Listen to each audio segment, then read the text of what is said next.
Hello everyone, welcome to Boma channel. Today, we will bring you the latest daily real-life news from Myanmar, along with interesting special stories and important updates from around the world.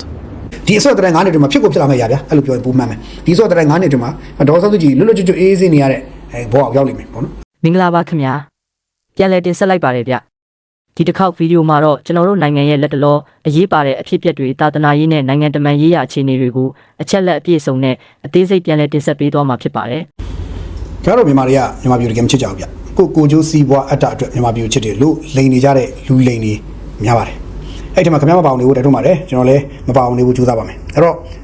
ကျွန်တော်ဒီနေ့ပထမဆုံးကတော့ဒီဟိုတခုနဲ့စကြတော့ဗျာနော်ဟိုပကူးမှာဖြစ်သွားတဲ့ဖြစ်ရတဲ့တခုနဲ့ကျွန်တော်စကြတာပေါ့နော်ပကူးမှာဖြစ်သွားတဲ့ဖြစ်ရဆိုတာချားဖို့ပါဘူးဗျာကျွန်တော်တို့ဒီကျောင်းနိုင်ဆရာတော်တစ်ပါးကိုမိနစ်တစ်နေ့မှလာပြီးဖုန်းကြီးလာဖို့တဲ့ပုဂ္ဂိုလ်ကနေပြီးတော့ဟိုတက်လိုက်တဲ့ဖြစ်စဉ်တခုပကူးမှာဖြစ်သွားတယ်ဒါကတော့ကျွန်တော်တို့တန်ခါဟိုတာတာတော်တော်နဲ့တော့စိတ်မကောင်းစရာဖြစ်ရတခုပေါ့နော်စိတ်မကောင်းဖြစ်ရတခုပဲနော်ဆိုတော့အဲ့ဖြစ်ရကတော့ဒါမနေ့ကဖြစ်သွားပါတယ်ဖြစ်သွားတယ်ကျွန်တော်တို့လည်းဒါကြားတဲ့ခါကျတော့စိတ်တော့မကောင်းဒီလိုမျိုးဖြစ်ရတယ်တော့ဆိုးတယ်နော်အဲ့တော့မနေ့ကဩဂုတ်လ4ရက်နေ့ည7နာရီကျော်လောက်ပေါ့7နာရီခေါ်လောက်ပေါ့နော်အဲ့လိုပေါ့ပကူးမြို့ပကူးမြို့မစင်းရက်ကွက် sorry ပကူးမြို့မစင်းရက်ကွက်မှာရှိတဲ့ဒီအောင်တိုက်ကန်ဖုန်းကျောင်းအဲ့ကျောင်းမှာတရင်သုံးနေထိုင်နေနော်ဒီဦးမာနိတခေါ်မျိုးစောဆိုတဲ့ပုဂ္ဂိုလ်ကသူအရက်တောက်ပြီးတော့မွေးရမ်းကားတယ်မွေးရမ်းကားနေပေါ့ဖုန်းကြီးဖြစ်ပြီးတော့ပြရက်တောက်တယ်ပေါ့ဗျာရက်တောက်ပြီးမွေးပြည့်သားတောက်ပြီးတော့ဓာတ်ကင်ပြီးမွေးရမ်းကားတောင်းကြနေတာကိုကြားလို့ဆိုပြီးတော့အဲ့ကျောင်းတိုက်ရဲ့ဆရာတော်ကျောင်းနိုင်ဆရာတော်အသက်86နှစ်အရွယ်ဆရာတော်ပေါ့နော်ဦးနန္ဒဝန်သားခေါ်ဦးတင်လိုင်းသူကနေပြီးတော့ဒါသူရန်ကနေလူပတ်ဝန်းကျင်လူရောပြောအောင်ဆိုပြီးတော့သူကျောင်းထဲမှာအဲ့လိုဖြစ်မှာရိုးဖြစ်မှာဆိုလို့ဆိုပြီးတော့သူကဝင်ပြီးတော့တွားတားတာကိုသူ့လာတားကောင်လားဆိုပြီးတော့ခုနဒီဒုံလဘလို့တရားဟုတ်ပြောနေဘုန်းကြီးဝါမှာရပိုင်းလာပိုင်းမရှိလို့သူကသူ့အဲ့လိုတားကောင်လားဘာလာညာလို့စကားများတယ်အရက်သေးတာကြောင့်ပေါ့လေစကားများပြီးတော့အဲ့ဒီခုနဒီဥမာနိတခေါ်ဦးမျိုးစုံဆိုတဲ့ပုဂ္ဂိုလ်ကနော်ဒီကျောင်းနိုင်ဆရာတော်ဦးနန္ဒဝန်သားခေါ်ဦးတင်လိုင်းအသက်86နှစ်အရွယ်ပုဂ္ဂိုလ်အသွား12လမှကန်လောက်ရှိတဲ့ထင်းကုတ်တားနဲ့ခုတ်လိုက်တော့ဦးနန္ဒဝန်သားမှာဦးကောင်းလေပိုင်းဦးကောင်းရဲ့လေကုတ်ကပခုံးရဲ့လက်တွေမှာပြက်ချက်တရားတွေနဲ့ဘိုးပြည်သူစေုံကြီးအရေးပေါ်ရောက်သွားတယ်ဒါပေမဲ့လည်းရောက်သွားပြီမဲ့လည်းပေါ့နော်ဒီနေ့ဩဂုတ်လ9ရက်မိနစ်2နာရီကျော်လောက်မှာတော့ရရှိတဲ့တရားတွေနဲ့ပဲပြန်လို့မူသွားရှာပါတယ်ဆိုတော့ပြောရရင်တော့ဒီတိုင်းရုပ်တရက်ကြည့်တော့ဒါရိုးပေါ်ပါလိမ့်ပေါ့ဗျာပေါ်ပါလိမ့်ပေါ့ဆိုတော့ဒီကျောင်းနိုင်ဆရာတော်ကအသက်86နှစ်ကျောင်းမှာပဲသူကတစ်ချိန်လုံးဒီမစင်းရက်ကွက်အောင်တိုက်ကန်ဘုန်းကြီးကျောင်းမှာသူပဲဒါကျောင်းနိုင်ဆရာတော်ဖြစ်တဲ့လူကဖြစ်နေတာပေါ့နော်နေတာတကယ်တပည့်ဒါကမှလည်းအများကြီးရှိပါတယ်ဆိုတော့ဒီကျောင်းမှာကဦးစင်းမာနိတာဆိုတဲ့ပုဂ္ဂိုလ်ကသူကလာပြီးကျောင်းဘုန်းကြီးလာဝင်တာဝတ်ပြီးတော့အစောပိုင်းတော့သူလည်းကောင်းကောင်းနေမှာပဲနောက်ကြောင်တစ်ပြေးနဲ့ဒီဘုန်းကြီးလိုဖို့နဲ့ဗီဇပြမှာပဲလူဗီဇမကောင်းတာပြလာတော့ပြလာပြီးတော့နောက်ဆုံးရက်တောက်တော့ဆိုတော့ဖုန်းရက်တောက်ပြီးတော့တောက်ရုံနဲ့မဟုတ်ဘူးတော့ပြဿနာပါထပ်ရှာတော့ပဝန်းကျင်လူတွေဟိုမဖြစ်အောင်ဆိုပြီးတော့ကျောင်းနေဆရာတော်ဆိုတာတာဝန်ရှိတယ်လေဆရာတော်နေတဲ့ခါလိုပဲသူတပည့်တွေခေါ်ပြီးဆုံးမတာပြောတာဆိုရှိတာပေါ့တားတာမြတ်တာရှိတာပေါ့သူကျောင်းနေဆရာတော်ပဲတော့အဲ့ဒါကိုသူတားအောင်လားဆိုပြီးတော့ဓာတ်နဲ့ခုတ်လိုက်တာခုတ်တော့နင်းထိုင်နဲ့မဒဏ်ရာတစ်ချက်တွေအများကြီးပဲခေါင်းတွေလက်တွေဂုတ်တွေရောဒဏ်ရာပေါင်းကိုခုတ်တော့ဟိုပြန်တော်မူသွားရှာပါတယ်နော်အဲ့ဒီဟိုကောင်းတော့အဲ့ဒီဓာတ်ခုတ်နဲ့ခုတ်ခဲ့တဲ့အဲ့ဒီမာနိတဆိုတဲ့ပုဂ္ဂိုလ်နော်အဲ့မာနိတလို့မခေါ်တော့ဘူးဗျာဒီကောင်းနာမည်ကိုမာနိတလို့ဒီကောင်းလို့ပဲဖြစ်သွားပြီခေါ်တော့ဒီကောင်းလို့ဒီပုဂ္ဂိုလ်နာမည်ပေါ့နော်မာနိတခေါ်မျိုးစောဆိုတဲ့ပုဂ္ဂိုလ်ညာရင်းချင်းပဲရဲတွေကဖမ်းပြီးတော့လူဝဲလဲပြီးတော့အမှုဖွင့်ထားလိုက်ပြီပုံမှန်တော့တည်ရတိုင်းပဲ3နှစ်နဲ့ရသက်ကြီးပုံမှန်3နှစ်နဲ့ဒါအမှုဖွင့်ပြီးတော့ဖမ်းစစ်ဆေးနေပြီစစ်ဆေးပြီးတော့ဒါသူ့ကိုရှင်းပြ3နှစ်ဟိုပါတီ24မြင်းဆောင်96ပုံမှန်3နှစ်နဲ့အမှုဖွင့်ထားတယ်လို့သိရတယ်ဆိုတော့ဒီတန်ခါလူထဲမှာလည်းဒီလိုပဲပြကျွန်တော်တို့ဗုဒ္ဓဘာသာတန်ခါလူထဲမှာလည်းတန်ခါတုတန်ခါရောင်နေရှိတယ်ပြီးတော့သာသနာတော်အထောက်ပံ့မဖြစ်စေပဲဖြစ်လို့ဖြစ်စီလို့ရည်ရွယ်ချက်ရှိသလားမရှိလားမသိဘူးဖြစ်လို့ဖြစ်စီလို့ရောက်လာတဲ့လူပုဂ္ဂိုလ်တွေလည်းရှိတယ်မာတုကာမတွေလည်းရှိတယ်ဆိုတော့တခါတည်းကြာရင်ဗျာကျွန်တော်တို့ကဒီလိုပဲထိန်းချောင်းရတာပေါ့နော်ဆိုတော့ဗုဒ္ဓဘာသာရဲ့တက်တန်းကလည်း2500ကျော်လာပြီဘာပဲပြောဒီအချိန်မှာနှစ်တွေလောက်တည်တန်းအောင်တည်မြဲလာတယ်ဆိုတာလဲဘာပဲပြောကျွန်တော်တို့ဆရာတကာညီညွတ်စွာနဲ့ထိန်းချောင်းလာလို့ကျွန်တော်တို့ရဲ့ဗုဒ္ဓရဲ့တရားတော်တွေကျွန်တော်ဒီကျွန်တော်ကောင်းကောင်းမနာကြပြီးတော့ကျွန်တော်တို့လူစိတ်ပေါက်နေသေးတာမဟုတ်ရင်ခင်ဗျာကျွန်တော်တို့အားလုံးကအဲ့လိုလားတရားတွေဒါမနာရင်လူစိတ်ပေါက်ချင်မှလည်းပေါက်မှာဘာလို့ဆိုကျွန်တော်တို့တွေမလုပ်တင်တာမလုပ်အောင်မဖြစ်တင်တာမဖြစ်အောင်တော့ဒူးန်တုံတွေကိုကောင်းနားလေအောင်လူလောကရဲ့သဘောတရားတွေနောက်ဟိုဒီလောကီလောကုတ္တရာတန်တရားနော်အတိတ်ကံကြမ္မာဒါတွေအစကျွန်တော်တို့အားလုံးကိုနားလေအောင်ကျွန်တော်တို့ဒီဆရာတော်တန်ခါတော်ကြီးတွေတရားတော်တွေနားထောင်ပြီးတော့ကျွန်တော်တို့လူရင်ကြီးတွေပြောင်းလူရင်ကြီးတွေပြောင်းကျွန်တော်တို့ဖြည်းဖြည်းချင်းတိဆောက်ယူနေရတာအဲ့လိုသာမဟုတ်ရင်ကျွန်တော်တို့အဲ့လိုသာတရားတော်တွေကမနာရရင် ပြောမရဘူးပြကျွန်တော်တို့လည်းဘာအောင်ဖြစ်ကုန်မှမသိဖြစ်မှာပေါ့ဘာအောင်ဖြစ်ကုန်မှမသိဖြစ်မှာဘယ်တော့မရမ်းရိုင်းကားတဲ့အောင်ဖြစ်ကုန်မလဲလို့ကျွန်တော်မသိနိုင်ဘူးပြီးရင်အဲ့လိုပဲဘာသာမဲ့ဖြစ်ပြီးတော့ဗျာဟိုလူတွေအဲ့လိုပတ်ပြီးစော်ကားရမ်းကားနေတဲ့လူလည်းမဖြစ်ဘူးလို့မပြောနိုင်ဘူးအဲ့တော့ကျွန်တော်ကဒါကြောင့်မလို့ဒီဗုဒ္ဓဟိုဘာသာတန်ဃာတော်ဆရာတော်တန်ဃာတော်ကြီးတွေဒီနေ့ဒီသက်ရှိရှာရှင်ဆရာတော်ကြီးအများကြီးရှိနေတာကျွန်တော်တို့မှလေဟိုတကယ်ကိုဗျာဟိုဘယ်လိုခေါ်မလဲဝင်းကြီးနဲ့ညီနေတယ်တရားဓမ္မကိုလည်းတကယ်ကိုဖြစ်တယ်သာသနာတော်ဆောက်ရှောက်တယ်လူကိုလည်းလူတို့ကိုလည်းတတ်နိုင်တဲ့လောက်သူတို့ဒီပြည်သူလူတွေတရားနဲ့တရားတွေနဲ့တရားချပြီးတရားပြပြီးတော့ကျွန်တော်တို့ထိန်းချောင်းပေးနေတယ်ဒါတွေကြောင့်ကျွန်တော်ကပြောတယ်နိုင်ငံကောင်းဆောင်တွေကိုလည်းတရားပြပြီးထိန်းချောင်းတယ်နိုင်ငံဟိုမှာရှိတဲ့အလွာလိုက်ပေါ့တရားပြပြီးထိန်းချောင်းတယ်ဒီလိုနဲ့ပဲထိန်းချောင်းပေးရတာဒီလိုမှမထိန်းချောင်းရင်လည်းကျွန်တော်တို့ဘယ်လောက်တော့စူးစမ်းသွားမှမသိဘူးဆိုတော့ဒါကြောင့်ကျေးဇူးလည်းတင်ရတယ်ဥခိုက်လည်းကတော့ပြပါတယ်ဟိုကိုမလုံနိုင်တာတွေကိုလည်းသူတို့လုပ်ကြတယ်ခင်ဗျဘုန်းကြီးဝတ်တယ်ဆိုတဲ့လောကဘုန်းကြီးဝတ်တယ်လွတ်တယ်ဆိုဝတ်တယ်ဆိုတဲ့လောကခင်ဗျဗုဒ္ဓဘာသာဝင်တိုင်းသိပါတယ်ယောက်ျားလေးတိုင်းသိတယ်မိန်းကလေးတွေတော့နည်းနည်းတော့သိတယ်ဒါပေမဲ့မိန်းကလေးတွေသိပါတယ်ဘုန်းကြီးဝတ်တယ်ဆိုတာတော်ယုံတတ်တိနေတော့ဘိုးလို့မရဘူးတော်ယုံစွန့်စားစွန့်လို့မှုတွေဘိုးလို့မရဘူးဘုန်းကြီးဝတ်တယ်တချို့ကပြောတယ်အနေစားချောင်လို့ကြော့ပါရဲ့ပြောင်းမပြောရဲမကောင်းဆိုကောင်းနေဒီကရုံးနေပါ냐ဆိုတော့ကျွန်တော်လေးကြောက်လိုက်တာအဲ့စကလုံးကြီးပြောတာတချို့ပြောတယ်လူတွေဆိုတော့ဘုန်းကြီးကျမ်းတန်ကဝတ်ကြတာတကယ်ကိုဗျာဒီဝတ်ရချင်းရည်ရွယ်ချက်ဒီသူတို့ရည်ရွယ်ချက်ကဝတ်ရချင်းရည်ရွယ်ချက်ဒီဘာခေါ်လဲဆိုတော့ကိုယ်တိုင်တရားရှာဖို့ပြည်သူအများပြည်သူတရားဓမ္မနဲ့ဟိုစိတ်ငင်းချမ်းအောင်တိဆောက်ပေးဖို့စိတ်ပိုင်းဆိုင်ရာရုပ်ပိုင်းဆိုင်ရာเนาะဒီကျွန်တော်အဲ့ငင်းချမ်းတိဆောက်ပေးဖို့เนาะအဲ့ဒါမျိုးနေတော့ဖြစ်တာအဲ့ဒါယူဘာသာရေးဆိုတဲ့စကားလုံးအသုံးတစ်ခုနဲ့ထိုးချပြီးတော့ဗုဒ္ဓဘာသာကိုသိသိအောင်တခြားဟိုပုံကိုယ်တွေကလုပ်ရင်တော့မပြောလို့ရမယ်ကိုယ်ဘာသာတွေဝင်နေလို့စိတ်မကောင်းဖြစ်ရတယ်အဲ့တော့ကျွန်တော်ဘာသာတွေမှာလည်းမကောင်းတဲ့လူဘုန်းကြီးတွေမှာမကောင်းတဲ့လူရှိတာဆိုရှိတာပေါ့ရှိနေတာပေါ့ဘာလို့ဆိုတော့ဗုဒ္ဓကိုယ်တိုင်လည်းဟောခဲ့တာဗုဒ္ဓဘုရားရှင်လက်ထက်ကလေးကမကောင်းတဲ့လူရှိလို့ဒေဝရဆိုတာပေါ်လာခဲ့တာပဲဒေဝရလူတွေပေါ်ခဲ့တာပဲဒါတော့ဒေဝရဆိုတာတကယ်ကိုနော်ဟိုကျွန်တော်တို့ဘယ်လိုခေါ်မလဲတကယ်ကိုဟိုလူပုဂ္ဂိုလ်တွေပြောရင်လူတော်တကယ်ကိုဒီဟန်ထဲမှာလည်းယဟန်တကယ်တော်တဲ့ယဟန်ဒါပေမဲ့တူလောင်ဒီလိုစိတ်ရှိတယ်ဗျာအဲ့တော့ဒီလိုမျိုးစိုးသွမ်းနေရှိတာပဲဗုဒ္ဓဘာသာတွေမှာလည်းဒီရဟန်းတန်ခါးတွေမှာလည်းဒီလိုစိုးသွမ်းနေရှိတယ်ဒီလိုပဲခင်ဗျားတို့စိုးသွမ်းတာပဲပြည့်ကြည့်နေပြီးတော့တကယ်ကိုကြီးညိုထိုက်ပွဲဆရာတော်တန်ခါးတွေအကြောင်းခင်ဗျားတို့ကမပြောကြတော့ဘူးလားဆိုမေးကုန်ပါနော်။ဘာထားတော့ဘာလို့ဆရာတော်ကြီးတွေဒီလိုဆရာတော်ကြီးတွေနော်ဒီလိုမျိုးဆရာတော်ကြီးအများကြီးရှိပါတယ်။ဟိုအများကြီးပဲကျွန်တော်နာမည်လေးဟိုရောမှာဆိုလို့ပြောတော့ထားတော့တကယ်ကိုလေးစားထိုက်ပွဲဆရာတော်တန်ခါးကြီးအများကြီးရှိပါတယ်။အခုနောက်ပိုင်းဆိုပေါ်လာတဲ့ဆရာတော်ဦးဇောတိတာရတို့နော်အရှင်အဘယလင်္ကာရတို့ဒီလိုဆရာတော်တွေလည်းကျွန်တော်လေးစားထိုက်ပွဲဆရာတော်တွေဖြစ်ရှိတယ်ရှင်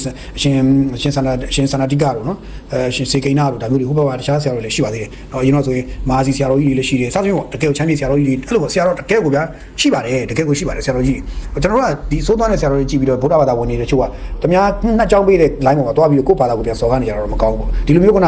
ဒီလိုမျိုးစိုးသွမ်းတဲ့ဟိုဟာတွေတန်ဃာတုတန်ဃာရောင်တို့မို့တန်ဃာတော်အတွက်ထောက်ပံ့မဖြစ်ပဲသာသနာတော်အတွက်ထောက်ပံ့မဖြစ်တဲ့ပုံကိုယ်တွေမရှိဘူးလားရှိနေတာပေါ့အဲ့အထောက်ပံ့မဖြစ်တဲ့ပုံကိုယ်တွေကတော့သူအချိန်တိုင်းပုတ်ရင်ကြွေးကြတော့ပါကျွန်တော်ခဏပြောတဲ့ကြွေးကြတော့မယ်အတီးအခုဒါကြွေးကြသွားတာကျွန်တော်တို့ကိုယ့်လက်ကိုယ်ချင်းတွေတော့ချွေးချကြမလို့တဘာဝတရားကြီးကသူကချွေးချလိုက်တယ်ခင်ဗျားတို့သိဖို့ပြောရင်ကျွန်တော်အပင်တပင်လို့မှတ်မှာဆိုရင်အပေတွေမှာအသီးတွေတီးလာတယ်တချို့အသီးတွေကချွေးသူမရှိကြွေးကြတယ်တော့ကြွေးကြတယ်တော့ပုတ်သွားရင်တော့အော်လို့ကြွေးကြတယ်တချို့အသီးတွေကခုဆွတ်စားသုံးခံရတယ်တချို့အသီးတွေကခုဆွတ်စားသုံးမှုတော့မခံရဟောတယ်ရှိတယ်အပြိုကြီးကိုပြောတာမဟုတ်ဘူးနော်အပြိုကြီးခုဆွတ်စားသုံးခြင်းမခံရအပြိုကြီးပြောတာမဟုတ်ဘူးဆိုတော့တချို့အသီးတွေကခုဆွတ်စားသုံးခြင်းခံရတယ်တချို့အသီးတွေကပုတ်တော့ကြွေးကြသွားတယ်ကိုယ့်လက်နဲ့ချွေးရမလို့ပေါ့နော်ဆိုတော့ဒါမျိုးတွေတော့ရှိတယ်အဲ့တော့အခုတန်ဃာတော်မှာလည်းဒီလိုပဲပုတ်လို့ကြွေးကြသွားတဲ့အသီးတွေအများကြီးရှိနေတာပဲလေတော့ကျွန်တော်အဲ့တော့ဒါလေးကတော့ကျွန်တော်တို့ကပြောမှာသို့တော့ကျွန်တော်တို့တွေကဝိုင်းပြီးတော့တက်နိုင်တယ်လို့ကိုယ်သာသနာတော်ကိုတက်နိုင်တယ်လို့ဘုရားဘာသာဝင်တွေကဝိုင်းဆောက်ရှောက်ကြဖို့လိုတယ်လို့ကျွန်တော်ဒီနေ့တိုက်တွန်းခြင်းနဲ့ဒီလိုပဲဒီလိုမျိုးတန်ဃာတွေထဲမှာရက်တောက်ဆက်လိတ်တောက်မိမလိုက်စားဒီလိုမျိုးရှိရဆရာကိုဘုန်းကြီးတင်ငန်းမဲ့ယုံထားတဲ့လူတွေလည်းရှိပါတယ်နော်ရှိပါတယ်အဲ့ဒါတွေကိုကျွန်တော်တို့ရဲ့အသိဉာဏ်နဲ့စင်ကျင်သတိပြုရှောင်ရှားနိုင်ဖို့လည်းလိုတယ်နောက်ဆိုရင်အဲ့ဒါတွေအားပေးအမြောက်မပြုတ်မိဘူးလေလိုတယ်ပေါ့နော်ဒါလေးလည်းကျွန်တော်တို့ထည့်ပြီးတော့ကျွန်တော်တို့ထည့်ပြောပြရစေနော်နောက်တစ်ခုကတန်ခါအကြောင်းပြောပြီးရင်နောက်ထပ်ဘာသာရေးတရားနဲ့ဘာသာရေးနဲ့ပတ်သက်တဲ့နောက်ထပ်တစ်ခုလည်းကျွန်တော်ထည့်ပြောရမယ်အဲ့ဒါဘာလဲဆိုတော့ကျွန်တော်တို့နိုင်ငံတော်သမ္မတကိုကာဒီနယ်ချားစ်မောင်ဘူပေါ့နော်ချားစ်ဘူပေါ့နော်အဲ့လိုပြောမလားမောင်ဘူသူလာရောက်တွေ့ဆုံလက်ခံလာရောက်တွေ့ဆုံပါတယ်ဒီနေ့ဩဂုတ်လ9ရက်နေ့မနက်ပိုင်းမှာနိုင်ငံတော်သမ္မတရုံးမှာလာရောက်တွေ့ဆုံပါတယ်လို့သိရတယ်ပေါ့နော်သိရတဲ့ခါကျတော့ဒါလည်းကျွန်တော်တို့ဟိုသမ္မတရုံးမှာထုတ်ပြန်ချက်ရသိရတာပေါ့နော်ဆိုတော့ဆရာတော်တန်ခါလေးဒီမြန်မာနိုင်ငံကက်သလစ်ဆရာတော်ကြီးများအဖွဲ့ရဲ့ဥက္ကဋ္ဌကာဒီနယ်ချားစ်မောင်ဘူသူကဒါနိုင်ငံတော်သမ္မတနဲ့တွေ့ဆုံခွင့်ရဖို့ခွင့်တောင်းတဲ့နိုင်ငံတော်သမ္မတလက်ခံတွေ့ဆုံပြီးတဲ့အခါသူတို့စကားပြောကြတယ်ပြောတဲ့အခါမှာချားစ်မောင်ဘူကတော့ပြောပါတယ်ကာဒီနယ်ချားစ်မောင်ဘူကာဒီနယ်ဆိုတာဘုရားလည်းကျွန်တော်နိုင်ငံတော်ကောင်းစရာကောင်းတယ်တရားဒီ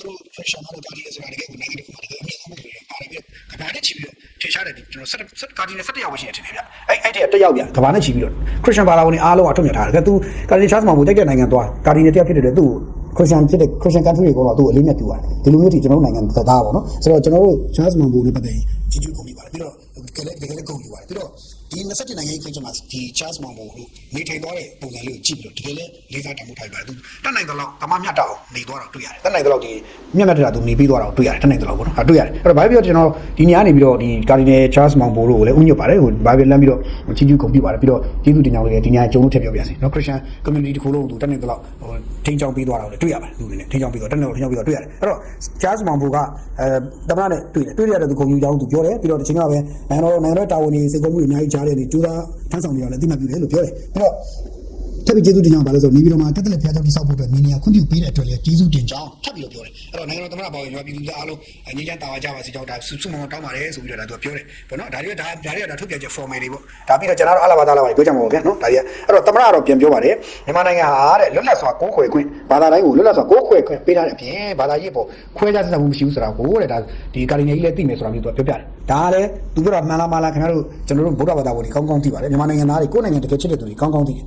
ယ်ကိုယ်နိုင်ငံကိုပြန်ပြီးတော့တိုင်းလုံးကြိုးရအောင်နေတာလည်းတက်တက်မယ်လို့တကယ်ကိုယ်နိုင်ငံချစ်တဲ့လူတွေသိတယ်တို့နိုင်ငံကဘယ်လောက်ထိဘာသာရေးနဲ့ပတ်သက်လွတ်လပ်ခွင့်ပေးထားသလဲဆိုတာကောင်းကောင်းသိတယ်တကယ်ခင်ဗျားတို့မှာအသိဉာဏ်သေချာရှိသေးတယ်သေချာလေ့လာနေတယ်ကမ္ဘာနဲ့ချီလေ့လာတတ်တယ်ဆိုရင်လေ့လာကြည့်လိုက်မြန်မာနိုင်ငံဘာသာရေးကိုယ်ပဲခွင့်လွတ်လပ်မှုမှာအမြင့်ဆုံးမှာတော့ရှိတယ်ကျွန်တော်နိုင်ငံတကယ်ရှိတာကျွန်တော်အဲ့လိုနားလည်ထားတယ်နော်အဲ့တော့ဟိုခါတော့ကြည့်ပါဦးတခြားနိုင်ငံတွေတော့ကြည့်ပါဦးတခြားနိုင်ငံတွေကလေ့လာကြည့်လိုက်ပါဦးနော်ကျွန်တော်တို့တခြားအနောက်အစုကနှစ်ကြောင်းပေးထားတော့ခင်ဗျားတို့စွန့်ကြည့်ဟုတ်ထင်မနေနဲ့ဦးပေါ့နော်ဒါပါတော့အဲ့တော့ကိုယ်ကွယ်ခွင့်လွတ်လပ်စွာကိုယ်ကွယ်ခွင့်ပေးထားတယ်ဘာသာရေးကိုခွဲခြားဆက်မှုမရှိဘူးတဲ့ပြီးတော့နေပြီးတော့မှကိုယ်ကွယ်ဘာသာအသီးသီးရဲ့ဝတ်ပြုရာနေရာတွေကိုခန့်ညားတက်ရဆိုတိစောင့်နေဖို့တဲ့မြေနေရာတွေခွင့်ပြုပေးတယ်လို့ရှင်းလင်းပြောကြတယ်ဆိုလိုတာကဘာလဲဆိုနေပြီးတော့မှဒီ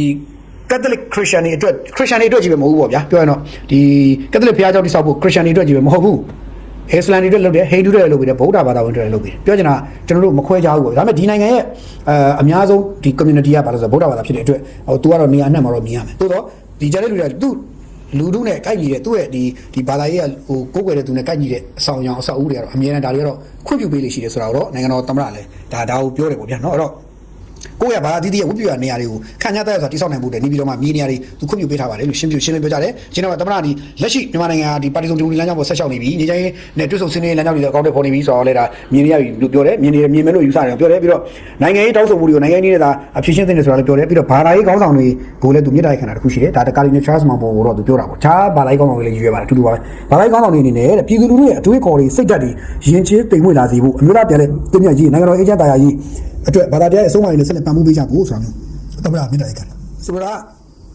့ဘာသာရေးခေါင်းဆောင်တွေကကိုယ်ဘာသာယူဆပေါ်ဆွဲပြီးတော့ဟ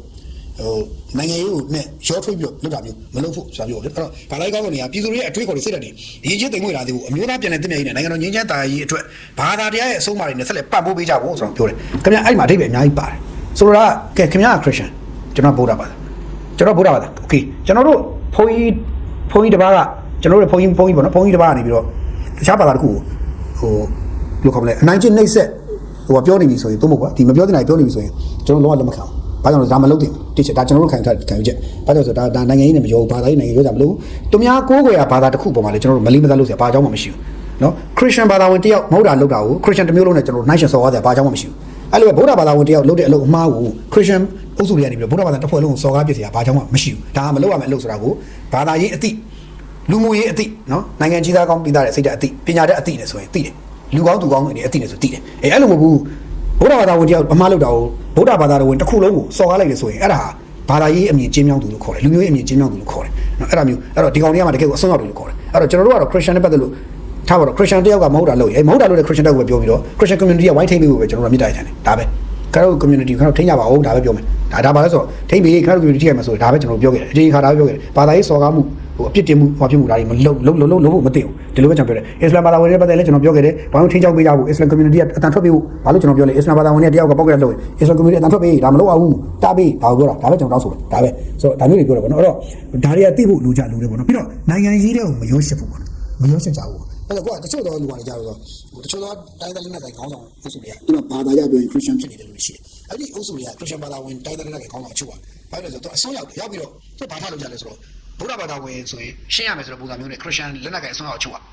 ါခရစ်ယာန်လက်နက်ကိုင်အဆုံးရောက်အချို့ပါအဲ့လိုထားပြီးတွေးကြော်တယ်ရှိခဲ့ဘူးလေရှိခဲ့ဘူးလေကျွန်တော်အဲ့လာကြားရစီမကောင်းဒါမလုပ်အောင်ဆိုတော့သူတို့သိရမယ်ဟာသူတို့မသိဘူးဘာကြောင့်မသိလဲပညာမတတ်ဘူးဘာသာရေးအသိမရှိဘူးအမြင်ချင်းမြောင်းတယ်လူမျိုးရေးအမြင်ချင်းမြောင်းတယ်ဘာသာရေးအမြင်ချင်းမြောင်းတယ်ပြီးတော့ပညာမတတ်ဘူးအဲ့တော့အဲ့ခါကျတော့သူတို့နှလုံးသားလည်းမလှအောင်အဲ့ခါကျတော့စိတ်ထားကောင်းလည်းမရှိအဲ့ခါကျတော့တခြားဘာသာတစ်ခုကိုမစော်ကားဖို့ကမလေးကြတာဒါကြောင့်မလို့ကိုခင်ဗျားတို့ပြန်မေးရမယ်ကျွန်တော်တို့လည်းပြန်မေးရမယ်ကျွန်တော်တို့အခြားဘာသာတစ်ခုကိုအခြားလူမျိုးတစ်ခုကိုစော်ကားမော်ကပြောတော့မယ်ဆိုရင်တိတ်ကြုံပြီးစော်ကားမော်ပြောတော့မယ်ဆိုရင် ပြောလိုက်ပြီဆိုရင်သိရတယ်မင်းဟာတော့ငါဟာလူမျိုးအမြင်ချင်းမြောင်းတယ်ဘာသာရေးအမြင်ချင်းမြောင်းတယ်ပညာမဲ့တယ်နော်အဲ့လိုမျိုးစိတ်ဓာတ်မျိုးစိတ်ဓာတ်ကောင်းမရှိတဲ့စိတ်ဓာတ်မမှန်တဲ့တကယ့်ကိုအောက်တန်းသားကလေးတွေဖြစ်တယ်ဆိုတဲ့စိတ်ဓာတ်မျိုးငါတို့ဝင်သွားပြီဆိုတဲ့ဒီပြန်ဝင်ရဖို့လို့ဒါလေးကိုသိထားကြဖို့လို့ဒါတော့ကျွန်တော်တို့ကရေးကြည့်ပြောတာအဲ့တော့ကာဒီနယ်ချားစမောင်ဘိုးတို့ကတော့လာတွေ့လို့ဆိုတဲ့အချိန်အကြောင်းကိစ္စကြီးလေရှင်းပါလေသူကတော့ဒါပြဖို့လိုအပ်လို့သူလာတွေ့တယ်ပြီးတော့သူဒါသူသမဏနဲ့တီးတန်ပြောရမယ်ကိစ္စရှိလိမ့်မယ်ဒါကြောင့်သူတို့မထုတ်ပြန်ဘူးဗျာနော်အဲ့တော့နေပြီးတော့မှမြေကိစ္စတွေသူတို့ပြောတာတွေ့ရတယ်ဆိုတော့နိုင်ငံတော်သမဏအနေနဲ့ကတော့ဒီအပိုင်းမှာသူ့အတွက်ကတော့ဗာလဲဆိုတော့ဘာခေါ်လဲဟိုမိသားတဲ့ရက်တွေရောက်နေတယ်သူ့ဘုဘာခေါ်လဲဆိုတော့အမြဲတမ်းသူဒီရက်ပိုင်းတွေကသူ့အတွက်စိတ်ချမ်းသာစရာရက်တဲ့ဘက်တွေတော့ဖြစ်နေသလားတော့မသိဘူးဘာလို့ဆိုတော့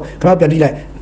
်နိုင်ငံအသီးသီးမှာရှိတဲ့အလှော်အသီးသီးကထိတ်တဲ့အလှော်တွေကသူ့ကိုလာပြီးတော့ဂါရဝပြုတုဆောင်ရတယ်ဆိုတော့ तू ကအပေါ်စီကနေနေသွားတယ်သ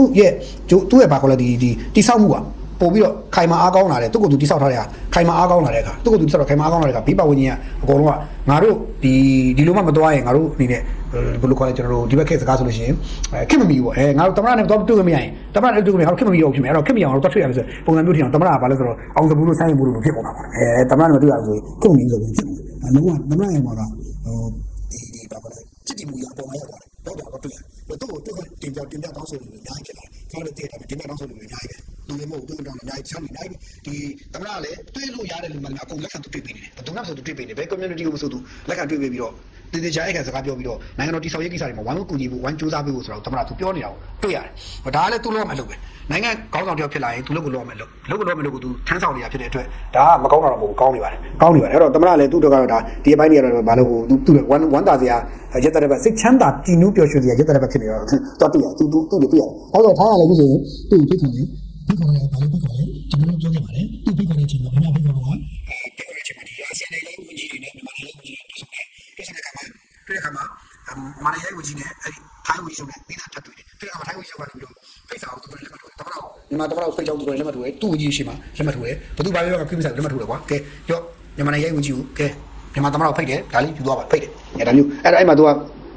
ကော်တော်ဒီခင်းကျူဖို့ကွန်ပျူတာဖွဲ့တဲ့ကျူဖို့ကိစ္စတွေကအစောပိုင်းမှာမပြေလဲမဟုတ်ဘူးရှင်းလင်းတဲ့ message မရအောင်အစောပိုင်းမှာကော်တော်ဒီခင်းကျူမယ်အထိကျွန်တော်တို့တိတိကျခိုင်မာပြီမဲ့ကွန်ပျူတာတက်ဖွဲ့တဲ့ကျူမလားမကျူလားဆိုတဲ့ကိစ္စမရှိတူဖြစ်နေတယ်ပြီးခဲ့တဲ့ကျွန်တော်ကဒီမှာရပိုက်ဒီမရှင်းနေသေးဘူးဒါပေမဲ့ဒီနေ့ရှင်းပါပြီဒီနေ့ရှင်းပါပြီရှင်းသွားပြီဘယ်လိုရှင်းသွားလဲဆိုတော့ကျွန်တော်တို့မေးချက်တွေပေါ့နော်ထိုင်းဘက်ချောင်းကျွန်တော်မေးကြည့်တယ်မေးကြည့်တဲ့အခါကျတော့ဘာပြောလဲဆိုတော့အနုထင်ငါတဲ့ဒီနေ့အနုထင်ငါသူကိုယ်တိုင်မြန်မာတမတော်ကြိုးစိုးဖို့အတွက်ကိုကြိုးစိုးဖို့ဂုံပြူကန်ဆင်မြင့်နေဂုံပြူကန်ရှောက်လန်းနေအဲ့ဒါတွေအကုန်လုံးသူကိုယ်တိုင်သွားပြီးတေချာကြီးကြက်ပြီးစီစဉ်ကြည့်ရှုနေတယ်တဲ့ဆိုတော့ဓာတ်ပုံတွေမှတ်တမ်းတွေကိုအဲ့ဒါတွေကိုသူတို့ပြောပြီးသိကြအောင်ဓာတ်ပုံမှတ်တမ်းတွေဟိုမှာထိုင်းအောင်အဲ့ဟိုတက်လာတော့ကျွန်တော်သူတို့ပြောတာကျွန်တော် source တွေပြောတာ quality မှန်နေတော့တော့တွေ့ရတာquality ရောတကယ်လဲကြိုးစိုးဖို့လုပ်နေမြန်မာတမတော်ကိုဂုံပြူကန်တက်ဖွဲ့နေတဲ့ဂျုံပဲသူအစိုးရဟောက်အိမ်တော်မှာဂုံပြူကန်တက်ဖွဲ့နေတဲ့ဂျိုးစိုးဖို့လုပ်နေတာဒါမြန်မာတမတော်ကိုသူတို့ကတကယ်ကိုသူတို့နဲ့စင်တိုင်းဒီနိုင်ငံအစကောင်းဆောင်ဆက်ပြင်ပြီးလောကတမလာပြီးတော့အတူတူဆက်နေတယ်ဆိုတဲ့အဲ့ဒီတော့ကိုသူကပြောဆိုတော့ဆိုင်အဲ့ဒီတော့အခုချိန်မှာလေးနေပါဘာလို့လဲဆိုရင်ဒီချက်တော့လည်းတော့ပြီးတော့အာဆီယံတွင်းချုပ်ရောက်သွားပြီးတော့မီဒီယာတွေပိုင်းတွေအကုန်လုံးရှင်းမှာသူကပြောလိုက်တယ်မြန်မာနိုင်ငံကို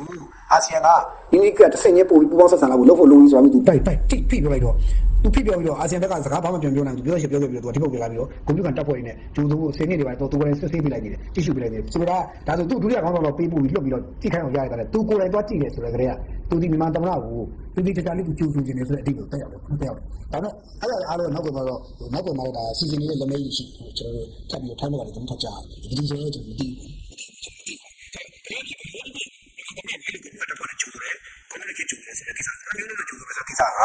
ကျွန်တော်ကတော့ကိုယ်နိုင်ငံအတွက်ဝမ်းသာတယ်ဒါဟာဒီချိန်မှာသမ္မတကဥပမာဖြစ်နေတယ်ဘယ်သူဖြစ်နေလဲကျွန်တော်ရှင်းကိုယ်နိုင်ငံသမ္မတကိုယ်နိုင်ငံ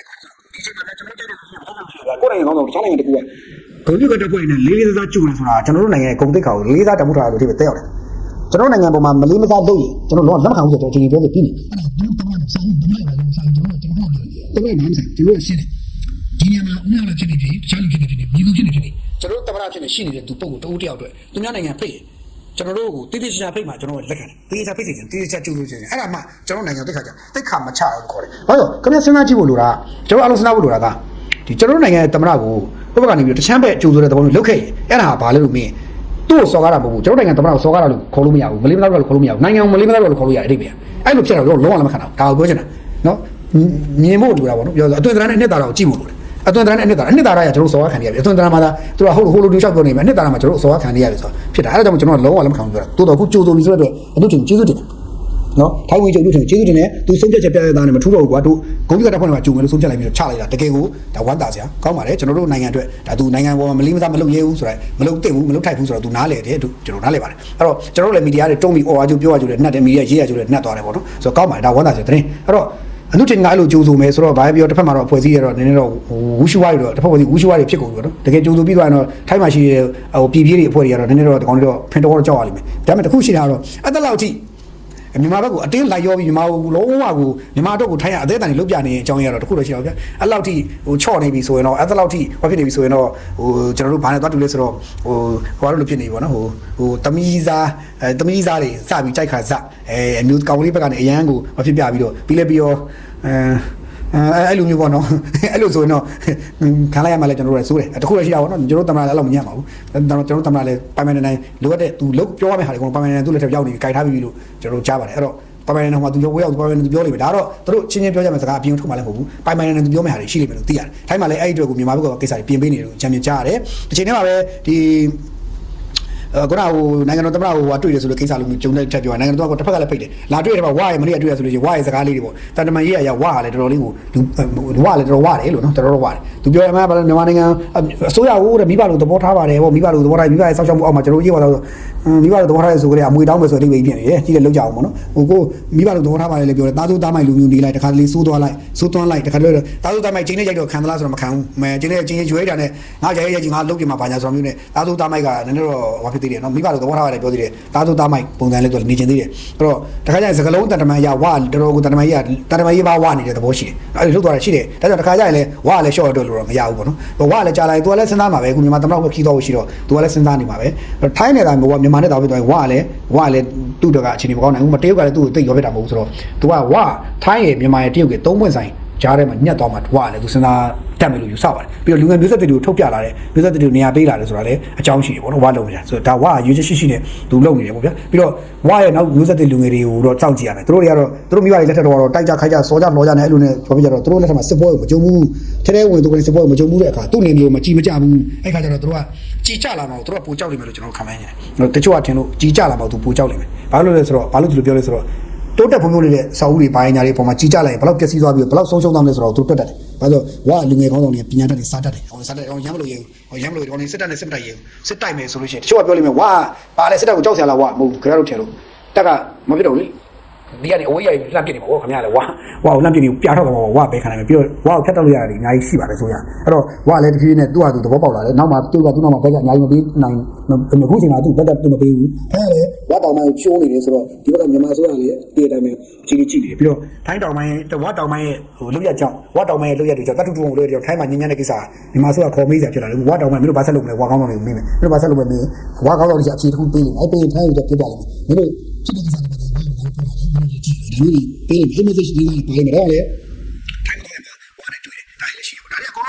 ာ့ကွန်းစက်တွေကြီးပဲတော့ချိတ်ဆက်တွေ့လို့ရအောင်ပြပြတာပေါ့နော်ချိတ်ဆက်တွေ့ပါကျွန်တော်ခုတွေ့ရတယ်ပို့ပြီးတော့တော့တွေ့နေပါလိမ့်မယ်ကျွန်တော်အကြောင်းအပေါင်းများစွာဖြစ်နေတော့ကျွန်တော်ချုပ်ပြီးပြောနေတာတကယ်ပြောရင်ကြေပြန်ပြောလို့ရပါတယ်ဒါပေမဲ့ဒီလောက်ပဲကျွန်တော်တို့ပြောချင်တယ်အဲ့တော့ဘာပြောဒီသမရရဲ့ခီးစဉ်ကတော့ဘာပြောအောင်မြင်မဲ့ခီးစဉ်ဖြစ်ဖို့လည်းများတယ်နောက်တစ်ခုကထိုင်းတူဝီချုပ်ကအခုဘာထပြောလာလဲဆိုတော့ထူးကြတာပေါ့ထိုင်းတူဝီချုပ်ကဘာထပြောလဲဆိုတော့အခုဒေါ်ဆန်းစုကြည်ကိစ္စပေါ့နော်ဒေါ်ဆန်းစုကြည်ကိစ္စမှာထိုင်းတူဝီချုပ်ကဒေါ်ဆန်းစုကြည် ICRC နဲ့ပြည့်တွေ့တဲ့ကိစ္စအပြီးမှာထိုင်းတူဝီချုပ်ကအခုလည်းမကြခင်မှာဒေါ်ဆန်းစုကြည်မတိုင်းဘူးဒေါ်ဆန်းစုကြည်ကနောက်ပိုင်းမှာအချင်းအေးစေးလွတ်လာမှာပါတဲ့တောင်းကနေလွတ်လာမှာပဲပြောချင်တာဟိုပြောချင်အေးစေးဖြစ်လာလိမ့်မယ်ဟိုကအကျေကျုပ်လို့သာပြောတာအကျေကျုပ်လို့လည်းပြောတာနာမည်သားရှိလို့တာအေးစေးပါအဲ့တော့ဒေါ်ဆန်းစုကြည်ထောင်ကျနေတဲ့စကားလုံးသုံးတော့နောက်မှာရှိလာမှာလဲဟုတ်ချင်မှာဟုတ်တော့မှာပေါ့ဗျာအဲ့တော့ပြောရင်တော့ဟိုဒေါ်ဆန်းစုကြည်အေးစေးလွတ်လာမှာပါဆိုတဲ့သဘောမျိုးပြောလွတ်လာမှာပေါ့ဗျာထောင်စကားပြောရင်တော့ဒေါ်ဆန်းစုကြည်မကြရင်လွတ်လာမှာပါကွာမင်းတို့စိတ်ပူနေအေးစေးပါဆိုတော့ထိုင်းထုံးကြီးကကြိုတော့သူကဟိုစကားဦးသားပြီးတော့ဟိုလောက်ထားပြီးသတင်းတွေကိုကြိုပြီးတော့ဟိုပေးထားပြီးပြီနော်အဲ့တော့တကယ်လို့ဖြစ်လာနေလားဆိုဖြစ်လာမှာဖြစ်လာပါလိမ့်မယ်ဖြစ်လာနိုင်နေဖို့လည်းများတယ်ဘာလို့လဲဆိုတော့ကျွန်တော်ထင်တယ်ဒီဟာတွေကနောက်တစ်နှစ်နှစ်တည်းမှာဖြစ်ကိုဖြစ်လာနိုင်တဲ့ဟာတွေနောက်တစ်နှစ်တော့ဒီအစောတရ9နှစ်တည်းမှာဖြစ်ကိုဖြစ်လာမယ့်ຢာဗျာအဲ့လိုပြောရင်ပုံမှန်မယ်ဒီအစောတရ9နှစ်တည်းမှာဒေါ်ဆန်းစုကြည်လွတ်ကျွတ်အေးစေးနေရတဲ့ဘောအောင်ရောက်လိမ့်မယ်ပေါ့နော်အခြေချုပ်ဆိုပေမဲ့သူဒီ AC ခေါင်းစဉ်အခြေချုပ်လည်းမဟုတ်တော့ဘူးထောင်လည်းမဟုတ်တော့ဘဲနဲ့သူနေတဲ့နေရာဒီသူက AC နေတယ်ဘယ်သူမှမလာနဲ့သူ့အတွက်အန်ရီရှိကဲအောင်လုံခြုံရေးအရနိုင်ငံတော်ကတာဝန်ရှိသူတွေလုံခြုံချပြီးဘာလို့ဒီဇလုံးပလုံးဂျပိုးတခိုးတွေကစိတ်ချရတာဘူးလူလိုနားလည်းနေဘူးတချို့ကောင်တွေကဒေါ်ဆန်းစုကြည်တိုင်ပေါ်တော့ရှောက်လုံပြီးဒုက္ခခင်ဗျာဒီကောင်နဲ့လူလိုနားလည်းကောင်တွေတချို့ကောင်တွေဇလုံးပလုံးတခိုးချိုးလို့ရှိတယ်အဲ့ဒီကောင်တွေကဒေါ်ဆန်းစုကြည်ကတခုလှုပ်လိုက်ရင်လူလိုချစ်နေလို့တခုသွားလှုပ်လိုက်ရင်ခင်ဗျာတိုင်းပြည်မှာအခုရှုပ်ကုန်မယ် အဲ့ဒါကြောင့်မလို့ကျွန်တော်တို့ကတတိထားပါတော့ပြီးတော့ဘာလို့ဒီလိုပြောလဲခင်ဗျာမာဒမကန်ဒီလိုပုံကိုတော့ခင်ဗျာတို့ကြီးကဂျလုံးမလုံးကောင်ထားချထားတာမာဒမကန်ဒီခင်ဗျာကိုလောသွားရှာတယ်ဆိုတော့ဘိုးကျောင်းဆန်းလည်းကြည့်လေဂျလုံးမလုံးကောင်ထားလို့ရတာဘိုးကျောင်းဆန်းလည်းသူခင်ဗျာ73ကျက်လောက်မှန်သွားရှာပါတယ်ဆိုတော့ဒါတွေကဟောတော့မဟုတ်ဒါတွေကတတိကြီးထားရမယ့်ကိစ္စတွေဖြစ်လို့ဒါကြောင့်နိုင်ငံတော်ကသူ့ကိုထောင်ထဲထည့်ရဲဆိုတာတဲ့အခြေချုပ်ဆိုတာတဲ့အဲ့စကလုံးတွေမှာပါတော့ဒေါ်ဆန်းစုကြည်ကိုအေးချမ်းစွာကောင်းကောင်းမော်သူ့အတွက်နေထိုင်ဖို့စောက်ရှောက်အပြည့်အဝနဲ့ပေးထားပါတယ်ဆိုတာမျိုးတွေခေါင်းစဉ်ပြပြချင်းစကလုံးသုံးလုံးချိန်သွားတာမျိုးတွေဖြစ်လာမယ်နော်လူကအေးစစ်ဖြစ်သွားမယ်ဆိုတာမျိုးတွေဒါကိုပြောချင်တာတိုင်းလူဝင်ချုပ်ကအဲ့ဒါကိုလေရည်ညွှန်းတဲ့သဘောရှိတယ်အဲ့တော့မကြခင်အေးစစ်ဖြစ်မှာနော်အဲ့ဒါပြောချင်တာတစ်ဖက်မှာ NLD အုပ်စုကတော့သူ့ရဲ့ Facebook က NLD CWC Facebook page ကနေပြီးတော့သူထုတ်ပြန်တဲ့စာကိုဒေါ်ဆန်းစုကြည်လွတ်လာတဲ့ကိစ္စနဲ့ပဲထုတ်ပြန်စာအဲ့စာထဲမှာပါတဲ့အကြောင်းအရာတွေကတော့ဒါခင်ဗျားတို့သိမယ်တိုးတော့အဲ့မှာသူတို့ရည်ရွယ်တဲ့ဘာလဲဆိုတော့ဒေါ်ဆန်းစုကြည်ပါဝင်နိုင်ငံရေးချင်းသားတွေအားလုံးလှုပ်ပေးပြီးတော့အားလုံးပါဝင်တဲ့ငြိမ်းချမ်းရေးဆွေးနွေးပွဲနိုင်ငံရေးဆွေးနွေးပွဲလုပ်ဖို့လိုအပ်တဲ့ပါညာပေါ့အခုကြမှာတို့ကအားလုံးပါဝင်တဲ့နိုင်ငံရေးဆွေးနွေးပွဲတဲ့အရင်တော့တွေးကြည့်မှဆွေးနွေးကြမရှိတဲ့အခုကျတော့ဆွေးနွေးရအားလုံးပါဝင်အောင်ဆွေးနွေးတဲ့ခင်ဗျားတို့စဉ်းစားကြည့်နော်စကလုံးတွေပြောင်းလာတာဒီ6နှစ်တည်းမှာ6နှစ်တည်းတော့ဒီလိုပြောရင်နောက်ထပ်2နှစ်3နှစ်ဆိုဘယ်လိုတောင်ထွက်လာမှမသိအားတို့လည်းဆွေးနွေးပွဲခေါ်ပါဦးရဲ့လုံးလာမသိပြောမရဘူးခင်ဗျားဒီကောင်တွေတကယ်ပေါ့လားအဲနောက်6နှစ်လောက်နောက်2နှစ်လောက်ဆိုရင်အားတို့လည်းဆွေးနွေးပွဲလေးခေါ်ပါအားတို့လည်းတက်ချင်လို့ပါဆိုတော့အကွက်တွေဖြစ်ဦးမှာဖြစ်လာနိုင်ကြသေးတယ်ဘာလို့အခုကဘာဖြစ်လဲဆိုတော့အားလုံးပါဝင်တဲ့ဆွေးနွေးပွဲဖြစ်ဖို့လိုအပ်တဲ့နိုင်ငံရေးဆွေးနွေးပွဲအားလုံးပါဆိုသူတို့လည်းခေါ်လို့ပြောတာငါတို့လည်းခေါ်တယ်အားလုံးပါဝင်ငါတို့လည်းခေါ်လို့ပြောနေတာဆိုတော့ငါကမခေါ်လို့သူတို့စိတ်ကောင်းနေတာဒါပဲဟိုကခေါ်လိုက်ရင်ပျော်ပြီးတော့မှအမိနိုင်ပြေးချလာအောင်မှာအဲ့တော့အဲ့လိုတော့ရှိတယ်ဒါပြဿနာဘာလဲဆိုတော့တစ်ချိန်တော့ကြွေးကြော်ခဲ့တာတွေးကြည့်မှဆွေးနွေးစရာမရှိအခုကျတော့တားတို့လည်းခေါ်ပါအောင်နိုင်ငံရေးဆွေးနွေးပွဲအဲ့လိုဖြစ်ကုန်တာဒါအဖြေပဲနော်တစ်ဖက်မှာလည်းအခုသတင်းတွေထွက်နေတယ်အောင်ကြည်ညွန့်ဦးအောင်ကြည်ညွန့်ဟိုကထွက်သွားပြီဆိုသတင်းထွက်လာတယ်ဦးအောင်ကြည်ညွန့်ကသူ့ရဲ့အဖွဲ့ကနေထွက်ပြေးထွက်သွားပြီတဲ့ဆိုတဲ့သတင်းစထွက်လာတယ်ဒီသတင်းကခုတို့ကြားထဲမှာပေါ်လာတဲ့သတင်းမှာကျွန်တော်လည်းဒါကိုတေချာလိုက်စုံစမ်းနေတယ်ပေါ့နော်ဆိုတော့ဦးအောင်ကြည်ညွန့်ကတဲ့နော် NLD CWC တွေကနေထွက်သွားပြီဆိုပြီးတော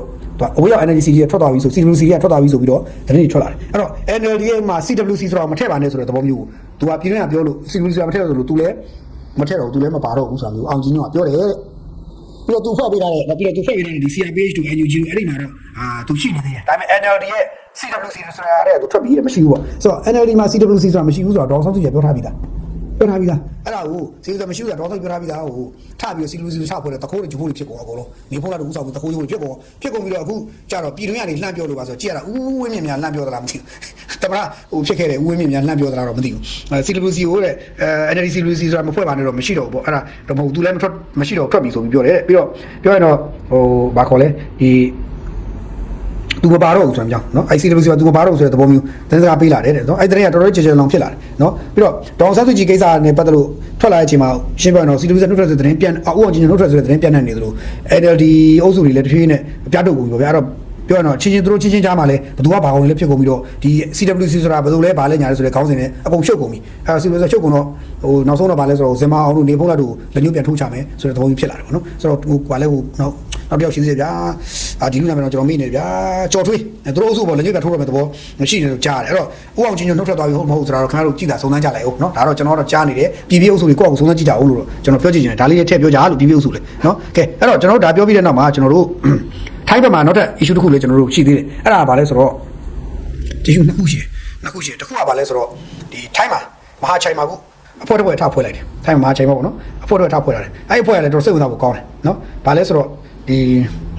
ီဗမာမျိုးချစ်လူငယ်အဖွဲ့ 9BFG ဆိုတဲ့အဖွဲ့နော်ဖွဲ့စည်းလိုက်တယ်မဟာချိုင်မှာနော်ထိုင်းနိုင်ငံ Small Scon ခရိုင်မဟာချိုင်မှာအလုပ်လုပ်နေတဲ့မြန်မာလူသမားတွေကြားထဲမှာဘာဖွဲ့လိုက်လဲဆိုတော့ဗမာမျိုးချစ်လူငယ်အဖွဲ့ 9BFG ဆိုပြီးတော့အဖွဲ့တစ်ခုစပြီးတော့ဖွဲ့လိုက်တယ်တဲ့နော်အဲ့ဒီကဖွဲ့လိုက်တဲ့ခါမှာအဲ့ဒီဖွဲ့ကိုဖွဲ့တဲ့ကြောင်အဲ့ဒီဖွဲ့တော့ရဲမင်း AC ရဲမင်းတို့ဘာလို့ AC ရဲမင်းနော်ဟိုဘာလဲခေါ်တာဘာလဲဟိုဒီကောင်နာမည်ခေါ်တယ်ကြောက်ကူလီရဲမင်းလို့ခေါ်တယ်အဲ့ကောင်အခုအဲ့ကောင်ကဟိုကြောက်ပြီးတော့ပောက်ကွဲနေတယ်ပေါ့နော်ဒီကောင်တွေဖွဲ့နေတဲ့ဗမာဘောပြတဲ့ဆွမ်းတော်တွေလုပ်ပြီးမှဆွမ်းလို့မဆိုကြောက်ပြောကုန်ပြီပေါ့ဗျာပြောရင်တော့ဒီဗမာမျိုးချစ်လူငယ်ဖွဲ့တာကိုသူတို့ကအဲ့ဒါကြီးကသူတို့ဒုက္ခပြီးတော့မယ်ဆိုတော့တည်နေကြောက်ပြီးတော့ဒါကြီးကဒါလူမျိုးရေးဆွမ်းတော်လုပ်တာဗမာတွေကပဲနေနေပြောတကယ်တော့သူအဲ့လိုပြောနေတာပြောရင်ပဲပြောနေတယ်လို့နော်ဖွဲ့ရတာဘယ်ဖွဲ့လဲဆိုတော့တောင်းကြောက်မြန်မာလူငယ်လေးပေါ့နော်လူငယ်လေးနော်ကျွန်တော်သိရတယ်မင်းစောဦးဆိုတဲ့ပုဂ္ဂိုလ်တဲ့နော်မင်းစောဦးဆိုတဲ့ပုဂ္ဂိုလ်အဲ့ကောင်လေးကနေပြီးစပြီးတော့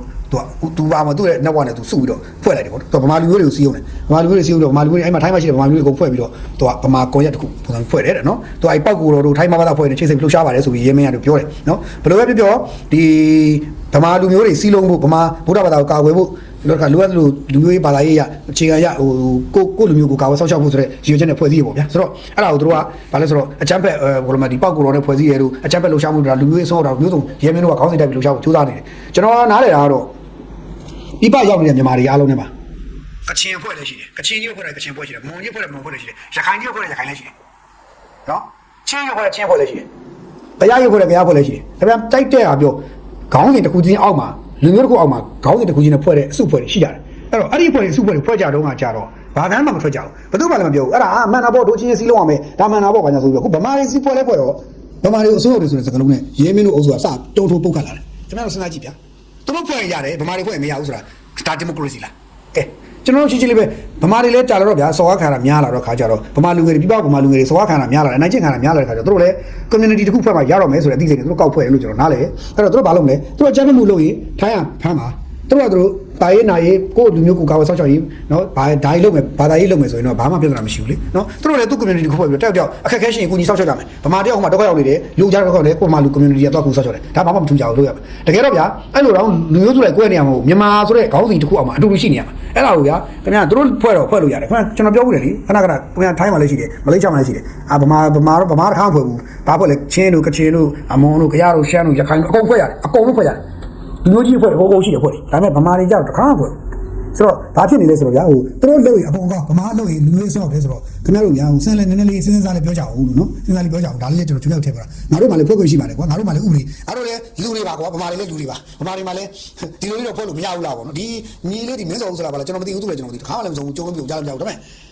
ဒီလိုကြီးကိုဒီဘာခေါ်လဲဒီနားမှာကိုရက်ွက်လိုက်ဖြစ်ဒေသလိုက်ဖြစ်ကို community လေးကိုဖွဲ့ထားတော့ကိုလူတယောက်ကိုထိလိုက်ရင်ငါတို့စုပြီးတော့ကာဝယ်ဆောက်ရှောက်မယ်ဆိုအတိလေးနဲ့ဖွဲ့ထားတာမှားတယ်လို့မဟုတ်တာဗျာသူများရန်ချတောင်းပြီးတော့ကိုကာဝယ်ထားတာဆိုတော့ကောင်းတဲ့ကိစ္စပဲဒါတော့ဒါပေမဲ့ရဲမင်းတို့အုပ်စုကတော့အဲ့ဒါကိုကြောက်နေပုံရတယ်ကြောက်လဲကြောက်ပါဒီကောင်ကြောက်ပါဘာလို့ဟိုသွားတဲ့ကသူ့ကိုဝိုင်းတွေ့မှသူကြောက်တာပေါ့နော်သူကြောက်တယ်သူကလည်းသွားစရာနေရာသိမရှိပြေးစရာနေရာသိမရှိဘူးလीနော်သူကရင်ပြည်နယ်ထဲမှာပတ်ပြေးလိုက်ထိုင်းထဲကိုခဏမဟာချိုင်းတို့ဘယ်ကိုခဏသွားနေလိုက်အဲ့လိုနဲ့ပတ်ပြေးနေတာဆိုတော့ဘယ်ရောက်ဖြစ်မလဲဒါသူကြောက်မှကြောက်စရာပါပဲနော်ဒါလည်းတစ်ခုပြင်ထည့်ပြောတာပါနောက်တစ်ခုကကျွန်တော်တို့ထိုင်းကိစ္စမှာနောက်တစ်ခုရှိသေးတယ်ဒါမြန်မာတပရာကသွားရင်တော့လုတ်ခဲ့မလားမလုတ်ခဲ့မလားမသိဘူး MOU ယူတန်းနေကိစ္စ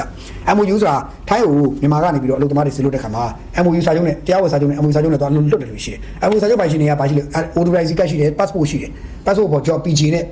နဲ့ authorized ကအနှစ်ခုကိုင်ပြီးတော့ထိုင်းကအလုပ် offer အဲ့ဒါကိုယူပြီးတော့အဲ့မှာအလုပ်လုပ်ကြတာစက်ရုံတွေပိုင်းမှာ company တွေမှာစက်ရုံတွေပေါ့စက်ရုံလုပ်ငန်းတွေမှာလုပ်ကြတာ MOU တွေအဲ့ဒီ MOU တွေအခုဘာဖြစ်လဲဆိုတော့ထားပါတော့21ကပဲထားပါတော့21ကလုပ်တဲ့လူတွေဆိုအခုဆိုရင်6နှစ်ထဲဝင်လာပြီ9နှစ်ရှိပြီဆိုတော့တက်နဲ့ပြည့်ကုန်ကြပြီ MOU တက်တန်းပြည့်တဲ့လူတွေကသိန်းနဲ့ချီရှိတယ်ပေါ့တန်းကနန်းလေးပါအောင်ရှိလာပြီသိန်းနဲ့မှာသိန်းကြီးပိုင်းရှိနေပြီတဲ့ MOU တွေကကိုမှသွားလို့ပြီးတော့ MOU တွေပြည့်ပြီးတော့တက်တန်းပြည့်တော့သိန်းကနန်းသိန်းကြီးပိုင်းနေဖြစ်နေတဲ့ခါကျတော့အဲ့လူတွေကတက်တန်းပြည့်တဲ့ခါမြန်မာပြည်ပြန်လာပြီးတော့အဲ့ MOU တက်တန်းထပ်တိုးပြီးဟိုမှာပြန်လို့အဲ့တော့မြန်မာပြည်ပြန်လာဒီစိတ်ကိုပတ်စံကုန်တယ်ဟိုကုန်တယ်ဆိုတော့မခံနိုင်တော့အဲ့တော့ MOU တွေကိုပြီးတော့ဟိုဘက်ကအလုပ်ပြန်ခံမခံလဲမသိကြဘူးထိုင်းဘက်ကလည်းမပြောဆိုတော့ MOU တွေ U-turn လုပ်ခွင့်ပေးဖို့ဆိုတဲ့ကိစ္စတွေပေါ်လာပါ U-turn ဆိုတာဘာလဲဆိုတော့ဒီ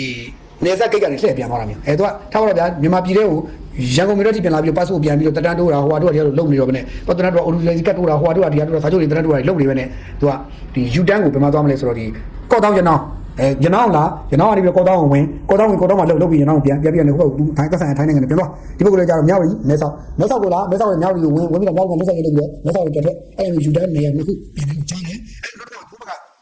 တာချီလိမဲဆိုင်လဲဖြစ်ကောင်းဖြစ်လာနိုင်တယ်၃ခုဖြစ်လာနိုင်တယ်အဲ့တော့လူလို့ဆိုတော့ကော့တောင်းရနောင်းမြောက်ရီမဲဆောက်ဟိုတာချီလိမဲဆိုင်လဲဖြစ်လာနိုင်တယ်အဲ့၃ခုလည်းဖြစ်လာနိုင်တယ်ဘယ်နေရာဖြစ်မလို့ကျွန်တော်မသိဘူးတော့နှစ်ခုတော့သိကြတယ်အဲ့တော့ MOU U-turn ကိစ္စကိုထိုင်းအစိုးရဘက်ကလည်းအဲ့ဒါကိုလက်ခံစဉ်းစားတယ်သဘောတူတယ်ပုံမှာရှိတယ်မြန်မာအစိုးရဘက်ကလည်းစဉ်းစားနေတဲ့ပုံရတယ်ဒါပေမဲ့နိုင်ငံတော်အကြီးအကဲတွေကျတော့ဗာစဉ်းစားရလဲဆိုတော့သူကမဟာဗျူဟာရစဉ်းစားရမယ်မဟာဗျူဟာစဉ်းစားမရှိတော့ရှိတယ်မဟာဗျူဟာဆိုတဲ့နောက်မှာမြုပ်နေအများကြီးရှိတယ်ဒါကျွန်တော်ဒီမှာပြောလို့မရဘူးမြုပ်နေရှိတယ်အဲ့တော့အဲ့မဟာဗျူဟာသူစဉ်းစားရမယ်အဲ့တော့တမနာကဟိုသွားတဲ့ခါမှာအဲ့ဒါကိုဒါလေးထည့်စဉ်းစားဆွေးနွေးမလားတော့မသိဘူးပြီးတော့ဒီ MOU U-turn ကိုလုပ်ခွင့်ရဖို့အတွက်ကုမ္ပဏီပေါင်းများများစွာကအတကုံဝင်လုံးပြီးတော့အပေါ်လူကြီးတွေကိုဟိုဝင်တီတိုတီထွက်ဟိုထွက်တီထွက်နဲ့လုံသမားဝင်ကြီးဆိုရင်တော်တော်အဆင်ပြေနေမဲ့သဘောတော့ရှိတယ်လုံသမားဝင်ကြီးကသူ့မှာတာဝန်ရှိဆုံးဆိုနော်ပြီးတော့မှသူ့အပေါ်ပေါ့ဗျာဒါပေမဲ့သူ့မှာတာဝန်ရှိရဲ့သူကနေပြီးမှအပေါ်ကိုတင်ရတယ်အဲ့တော့သူ့တော့ဝင်လုံးနေကြတယ်လို့လုပ်ငန်းရှင်တွေအများကြီးဝင်လုံးနေလို့ကြားတယ်လုံးတာမှပြနေအောင်လုံးလာဒါမှမဟုတ်ပတ်နေအောင်လုံးလာဒါမှမဟုတ်ဝင်ကြီးကိုမမြင်အောင်ပဲဝိုင်းကြီးဘက်ဒူဝင်ထားသလားတော့ကျွန်တော်မသိဘူးတခါတည်းလုံသမားဝင်ကြီးကတော့ဗျာတော်တော်မှာပဲပေါ့နော်ဒီလိုတော့ကျွန်တော်မြင်မိတယ်ဘာလို့ဒါတကယ်ဂွင်ကြီးလေဗျာနေရာအောင်တကယ်ဂွင်ကောင်းကြီးဆိုတော့အားလုံးလူချင်းကြပါပဲကျွန်တော်လူချင်းနေကြလူလုနေတယ်ဆိုတော့ကျွန်တော်ကြားပါတယ်ဒါကိုတစ်ချက်လှမ်းတောက်ရတယ်ထွက်လာတဲ့တည်းကပေါ်လို့ရရင်ဆိုတော့ဘယ်လိုဖြစ်ပါဟိုရသိရထိုက်ပြီးနိုင်ငံတော်ကိုအကျိုးပြုနိုင်တဲ့ပုံကိုယ်တွေရရင်ကျွန်တော်တို့ကတော့ကြိုးဆိုပါတယ်နိုင်ငံတော်ကိုအကျိုးပြုဖို့လိုတယ်နိုင်ငံတော်တို့အကျိုးများရှိဖို့လိုတယ်ပြီးတော့ဒေသခံအဲ့မြန်မာလူသမားတွေကိုနိုင်တဲ့စီးနေမလုပ်ပဲနိုင်ငံတော်လည်းအကျိုးပြုပြီးတော့သူတို့လည်းဝန်ဆောင်ရတဲ့ project မျိုးသူတို့ယူသွားတာမျိုးဆိုလက်ခံပါတယ်အဲ့လိုပဲနဲ့MOU လေးသားတွေကိုနိုင်တဲ့စီးနေလို့ဝင်မဆောင်တဲ့တော့မြန်မာစီးနေတ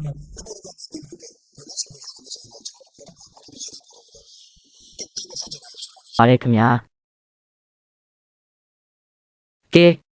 ဒီကနေ့တင်ပြပေးခဲ့တဲ့ပဲခူးမြို့ကသာသနာအရေးနိုင်ငံတော်သမ္မတနဲ့ကာဒီနယ်ချားလ်မောင်ဘိုတို့ရဲ့တွေ့ဆုံမှုထိုင်းမြန်မာတန်တမန်ရေးရာအခြေအနေတွေနဲ့ဘဝအဖွဲ့ရဲ့သုံးသက်ချက်တွေအားလုံးနဲ့ပတ်သက်ပြီးပြည်သက်ကြီးအနေနဲ့ဘယ်လိုမြင်တွေ့သုံးသက်ကြလဲဆိုတာကိုခမန်မှာဝင်ရောက်ဆွေးနွေးပေးသွားကြပါဦးခင်ဗျာ